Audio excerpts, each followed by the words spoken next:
സംസ്ഥാന സ്കൂൾ കലോത്സവം ഡിസംബറിൽ തിരുവനന്തപുരത്ത്.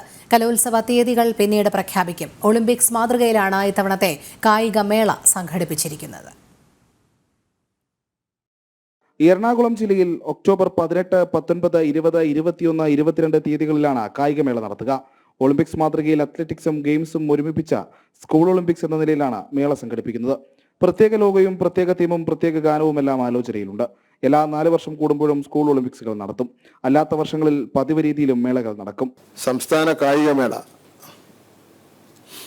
ഇപ്രാവശ്യം കായികമേളയ്ക്ക് ഒരു പ്രത്യേകതയുണ്ട്.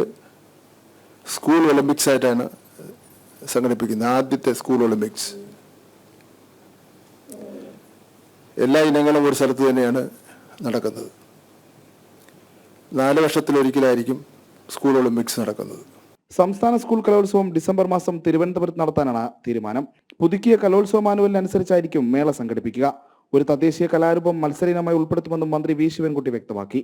ഇത്തവണത്തെ സംസ്ഥാന സ്കൂൾ കലോത്സവം നടത്തുന്നത് പുതുക്കിയ മാനുവൽ അനുസരിച്ചായിരിക്കും എന്നാണ് പൊതുവിദ്യാഭ്യാസ വകുപ്പ് ആഗ്രഹിക്കുന്നത്. അതിനുള്ള പ്രവർത്തനങ്ങളെല്ലാം ആരംഭിച്ചിട്ടുണ്ട്.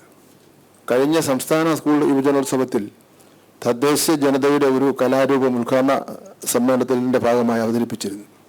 ഇത്തവണ ഒരിനം മത്സര ഇനമായി തന്നെ ഉൾപ്പെടുത്തണമെന്ന രീതിയിൽ കാര്യങ്ങൾ പുരോഗമിക്കുകയാണ്. ശാസ്ത്രമേള നവംബർ 14 മുതൽ 17 വരെ ആലപ്പുഴയിൽ വെച്ച് നടത്തും. TTI, PPTTI കലോത്സവങ്ങൾ സെപ്റ്റംബർ 4-നും 5-നുമായി പത്തനംതിട്ടയിൽ. സ്പെഷ്യൽ സ്കൂൾ കലോത്സവം കണ്ണൂർ ജില്ലയിൽ സെപ്റ്റംബർ 25 മുതൽ 27 വരെയും നടക്കും. കരിയർ ഗൈഡൻസ് ദിശ എക്സ്പോ തൃശൂർ ജില്ലയിൽ ഒക്ടോബർ 5 മുതൽ 9 വരെയാണ്. ജനം, തിരുവനന്തപുരം.